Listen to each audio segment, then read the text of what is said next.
ሀገራችን ኢትዮጵያ የጀመረችው የዲጂታል ትራንስፎርሜሽን ጉዞ አሁን የፍትህ አደባባዮችን በር ያንኳኳ ነው። የወረቀት ንክኪን በማስቀረት የህዝብን እንግልት የሚቀንስና ፍትህን የሚያቀላጥፍ ስራ በወላይታ ዞን ከፍተኛ ፍርድ ቤት በስፋት እየተተገበረ ይገኛል። ቴክኖሎጂ የዳኞችን ትከሻ እንዴት እንዳቀለለና አሰራሩን እንዴት እንደቀየረው ተከታዩን የአብኔዘር አበራ ዘገባ በጋራ እንመለከታለን።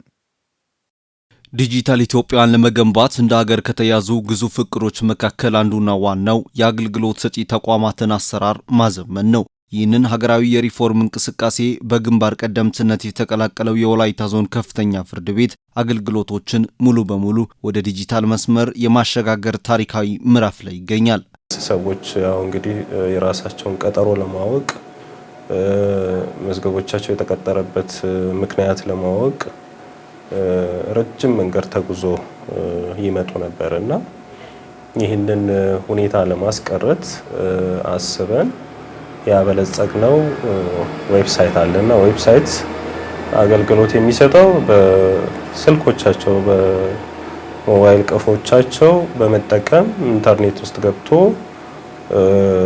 ድንገት ቀጠሯቸው አምልጦ ከሆነ የመዝገቦቻቸው ቀጠሮ ለመቼ እንደተቀጠረ ለምን እንደተቀጠረ ጠቅላላ መረጃ የሚያገኙበት ዌብሳይት ነውና ይሄንን ዌብሳይት ለህዝብ ይፋ አድርገናል። ከዚያም ባሻገር ፋይል ሲከፈት አከፋፈት ምን መምሰል እንዳለበት የፍትሐብሔር የወንጀል ጉዳዮች ሲሆኑ ሌሎች የሥራ ክርክሮች ጋር የተያያዙ ጉዳዮች ሲሆኑ ማሟላት የሚጠበቅባቸው ጉዳዮች ምንድናቸው? እነዚህን ጠቅላላ መረጃዎች የሚሰጥ ዌብሳይት ነው ለህዝብ ይፋ ያደረግነው። ይህ በፍርድ ቤቶች የተጀመረው የዲጂታላይዜሽን ንቅናቄ የዳኞችን የስራ ጫና በእጅጉ ያቃለለና የፍትህ ሂደቱን ከወረቀት ንክኪ ነፃ ያደረገ መሆኑን የወላይታ ዞን ከፍተኛ ፍርድ ቤት ፕሬዝዳንት አቶ ምህረቱ ኩኬ ይናገራሉ።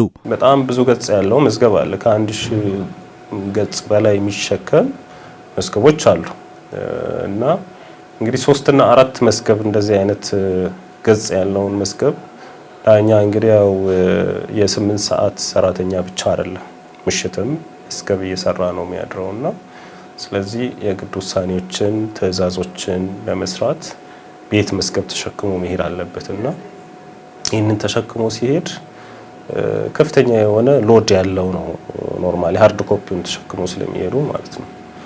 ሰው ይሄንን ስርዓት ማስቀረት አለብን በሚል ተነሳስተን እስካን የሆኑ የኛን መዝገቦቻችንን ሶፍት ኮፒውን ለዳኞች በሲስተም በመስጠት ዳኞች መዝገቦቻቸውን በላፕቶፖቻቸው እንዲያገኙ አክሰስ እንዲያደርጉ በሞባይሎቻቸው አክሰስ እንዲያደርጉ የሚያደርግ ስርዓት ነው። ቀደም ሲል በፍርድ ቤቶች አካባቢ በተደጋጋሚ የሚሰሙትና ህዝቡን ሲያስመርሩ የነበሩት የመዝገብ መጥፋት፣ መዘግየትና የመሰወር አሳሳቢ ችግሮች አሁን ታሪክ እየሆኑ ነው።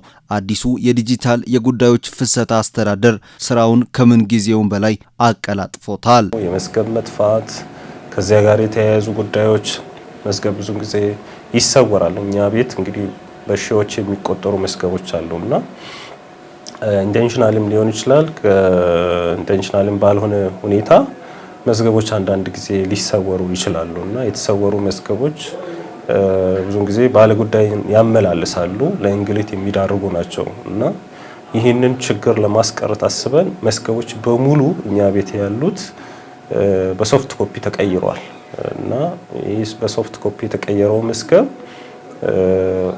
ሃርድ ኮፒው ቢጠፋ እንኳን ምንም ስጋት ሳይኖር በሶፍት ኮፒው ዳኛው ከሲስተም አግኝቶ የሚሰራበት እድል የሚሰጥ ከመሆኑ አንፃር በጣም ትልቅ ለውጥ የሚያመጣ ዲጂታል ስራ ነው ማለት ይቻላል። የዲጂታላይዜሽኑ ትልቁ ማሳያና ማረጋገጫ ደግሞ ይሄው ነው። ቀደም ሲል በዞኑ ባሉ 14 ተዘዋዋሪ ችሎቶች ላይ በአካል በመገኘት ይሰጥ የነበረው የፍርድ አገልግሎት አሁን በዘመናዊ የቪዲዮ ኮንፈረንስ ችሎት ተተክቷል። በዚህም 12ቱ ተዘዋዋሪ ችሎቶች በቀጥታ ወደ ዲጂታል መስመር በመግባታቸው ተገልጋዮች ካሉበት ሆነው ያለምንም እንግልትና የትራንስፖርት ወጪ ፍትህን ማግኘት ችለዋል። ከ14ቱ ተዘዋዋሪ ችሎቶች 12ቱን አስቀርተናል። በአንዴ ማለት ነው። ይህ በጣም ትልቅ ምርታ ነው።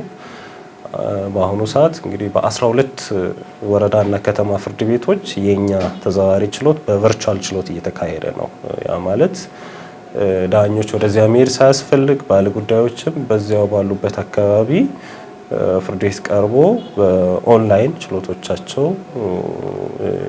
የሚካሄድበት በጣም ትልቅ ስራ ነው ብለን የምናስበው ነው እና ይሄ እንግዲህ የሚሰጠው አስተዋጽኦ ምንድነው? አንደኛ ረጅም መንገድ ተጉዞ ዳኞችም ሳይሄዱ ግለሰቦችም ወደዚህ ሳይመጡ እዚያው ባሉበት አካባቢ ሆኖ አገልግሎት እንዲያገኙ ያስችላልና ጉልበትን፣ ገንዘብን እንዲሁም ጊዜን የሚቆጥብ ትልቅ ስራ ነው ብለን ነው የምናስበው። ይህ ቴክኖሎጂ ፍትህን ከማቅረቡን ባለፈ በፍትህ ስርዓቱ ውስጥ ሊፈጠሩ የሚችሉ የብልሹ አሰራር ክፍተቶችን ሙሉ በሙሉ የሚደፍን መሆኑን ፕሬዝዳንቱ በኩራት ይገልጻሉ።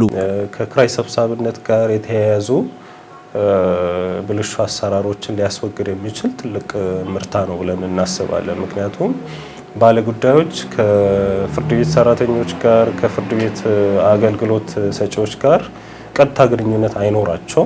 ቀጥታ ግንኙነት በቀነሰ ቁጥር ለብልሹ አሰራር ያለ ተጋላጭነትን በዚያ ልክ የሚቀንስ ከመሆኑ አንጻር የሚያበረክተው አስተዋጽኦ በጣም ከፍ ያለ ነው። የፍትህ ስርዓቱን በፈጣንነት በግልጽነትና በተደራሽነት ለመቀየር የተጀመረው ይህ ስኬታማ ጉዞ በዚህ ብቻ አያበቃም። በቀጣይም በዞኑ በሚገኙ 26 ፍርድ ቤቶች ላይ ተጠናክሮ እንደሚቀጥል ተመላክቷል። ቴክኖሎጂና ፍትህ ሲተጋገዙ የህዝብ እርካታ እውን እንደሚሆን የወላይታ ዞን ከፍተኛ ፍርድ ቤት በተግባር እያሳየ ይገኛል።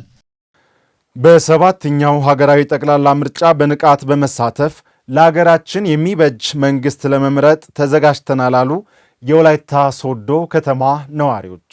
ግንቦት 24 የሚካሄደውን ሰባተኛው ሀገራዊ ጠቅላላ ምርጫ በሰላም እንዲጠናቀቅ የበኩላቸውን ድርሻ ለመወጣት ዝግጁ መሆናቸውን ለወላይታ ቴሌቪዥን አስተያየታቸውን የሰጡ የከተማዋ ነዋሪዎች ገልጸዋል። ትዕግስት ክፍሌ በከተማዋ ከተለያዩ ማህበረሰብ ክፍሎች ያሰባሰበችው መረጃ እንደሚከተለው ይቀርባል።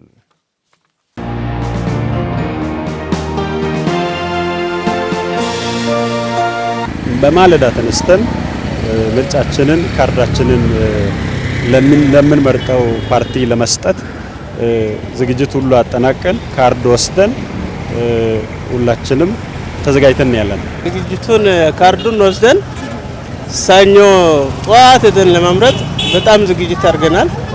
ለኛም የሆነውን መንግስት እንመርጣለን ብለን ዝግጅት አድርገናል። እንደ ታሪክ አጋጣሚ እስከ 6ኛ ዙር ምርጫ ድረስ የምርጫ አስፈጻሚ፣ የምርጫ ታዛቢ፣ አስመራጭም ነበርኩ። እንደዛ በምርጫ ስራ ላይ ሲሳተፍ ነበርና ምናልባት በዘንድሮ ምርጫ ላይ በዛ ስራ ላይ አልተሳተፍኩም። እንደ ተመራጭ ለመምረጥ ካርደን ወስጄ ተዘጋጅቼ እየጠበቅኩ ነው ያለው። ምርጫ እየደረሰ እንደሆነ በብዙ መንገዶች ለህዝቡ ይፋ ሲደረግ ቆይተዋል። እኔም ምርጫ እንትን ለማለት ለሀገር ይጠቅማል ብዬ የማምነውን ፓርቲ ለመምረጥ ምርጫ ካርድ ወስጄ ምርጫ ቀን እየጠበቅኩኝ ይገኛለሁ። እኔ በግሌ ዝግጁ ነኝ። አብዛኛውም ለምርጫ እድሜው የደረሰው የኢትዮጵያ ህዝብ በሙሉ ምርጫው ላይ ይሳተፋል ብዬ አስባለሁ። ድምጼ ለመስጠት ዝግጁ ነኝ። በዚህ ለመጀመሪያ ጊዜ ነው ካርድ ወሰድኩትና እስካሁን መርጫ አላቅም። በዚህ አጋጣሚ ድምጼ ለመስጠት በጣም ዝግጁ ነኝ፣ ደስተኛም ነኝ። ይበጃል፣ ሀገራችንን ወደፊት ላለው እድገት ይጠቅማል የሚለውን ያሰብኩትን ለመምረጥ ተዘጋጅቻለሁ። ምርጫው ሰባተኛ ዙር የኢትዮጵያ ብሔራዊ ምርጫ በግንቦት 24 ላይ እንደሚካሄድ ይታወቃል። እኔም ከመራጭ ከሚመርጡ ሰዎች አንዱ ነኝ። ምርጫ ለመምረጥ ካርድ ወስጄ እየተጠባበቅኩ ነኝ ያለሁት። ዲሞክራሲያዊ በሆነ መልኩ ትክክል ህዝብን የሚመራ ህዝብን ለተሻለ እድገት የሚያበቃ በህዝብ ላይ ተአማኝነት ያለውን ለመምረጥ በራሴ በኩል ዝግጁ ነኝ። እንግዲህ የዲሞክራሲያዊ ስርዓት ባህሪው ብዙሃኑ የመረጠው ፓርቲ ያሸንፋል። ስለዚህ ብዙሃኑ በመረጠው ፓርቲ ደግሞ ባሸነፈው ፓርቲ ስር ሆነን የመተዳደር እሺ ብለን መንግስትን የማቋቋም መንግስት ከተቋቋመ በኋላ መንግስታዊ ስርዓቶችን የመሄድ ግዴታም አለብን። እኔ የመረጥኩት ህዝቡ የመረጠው ይመረኛል ብሎ ህዝቡ የመረጠው መንግስት ወይም ፓርቲ ሲመጣ እሱም ለመቀበል እጅግ በጣም ተዘጋጅተን በሰፊው ልባችንን አሰፍተን ተዘጋጅተን እየጠበቀን ያለነው። እንግዲህ ማንኛውም ምርጫ ሀገር የፓርቲ ሳይሆን የህዝብ እንደመሆኑ መጠን በሰላም እንዲጠናቀቅ እንደ ግለሰብም እንደ ህዝብም የሁላችንም ምኞት ነው ብዬ አስባለሁ። ፓርቲዎችም የመጣውን ውጤት በጸጋ ለመቀበል ዝግጁ መሆን አለባቸው። ህዝቡ ይጠቅመኛል ብሎ የመረጠውን ፓርቲ ቅድምም እንዳልኩሽ ሀገር የህዝብ እስከሆነ ድረስ ህዝቡ ደግሞ የራሱን ፓርቲ ሲመርጥ ፓርቲዎች የምርጫውን ውጤት ህገ መንግስቱን በጠበቀ መንገድ ይፋ እስከሚሆን ድረስ አንደኛ በትዕግስት መጠበቅ አለባቸው። ሁሉም ሰው የየራሱ ፍላጎት አለው። ይሄ ያስተዳድረኛል ብሎ የሚያስበውን መሪ ለመምረጥ ተዘጋጅቷል ብዬ አስባለሁ። ከተመረጠ በኋላም ደግሞ ድምፁ የሚያሸንፈው አካል ሲነገረን ሁሉም ሰው በዲሞክራሲያዊ መንገድ አሜን ብሎ እንዳይቀበል በኩሌን አስተላልፋለሁ። ህዝብን እንዲያስተዳድር ህዝብን እንዲመራ የሚመርጥ እግዚአብሔር ነው። በህዝብ ልብ ውስጥ የሚያስቀምጥ በህዝብ ልብ ውስጥ እከሌ ይመረጥ ይሄ ይመረጥ ብሎ እንዲመርጥ የሚያደርግ እግዚአብሔር ነው። መራጭም እግዚአብሔር ስለሆነ የተመረጠው ወይም ሊመረጥ ያለው የሚመረጥ ሰው እግዚአብሔርን በመፍራት ከእግዚአብሔር ምሪትን በመቀበል ህዝብን ልብ የሚያሳርፍ ስራ እንዲሰራ ህዝብን እንዲመራ ጽኑ ፍላጎት አለን። የትኛውንም ውጤት የሚመለከተው ኢትዮጵያ ብሔራዊ ምርጫ ቦርድ ይፋ ያደረገውን ውጤት ለመቀበል ዝግጁ ነኝ።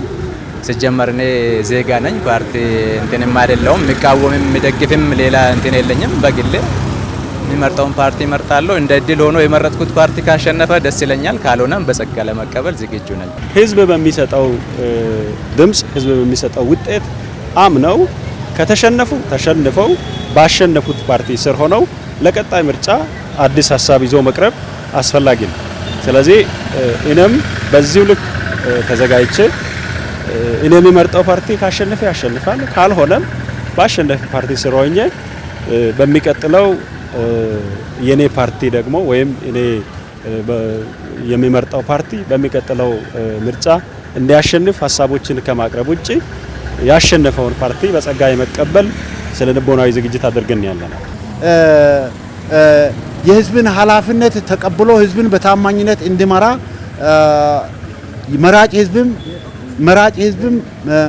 መራጭ ህዝብም መጸለይ ይገባዋል፣ መታዘዝ ይገባዋል እላለሁ።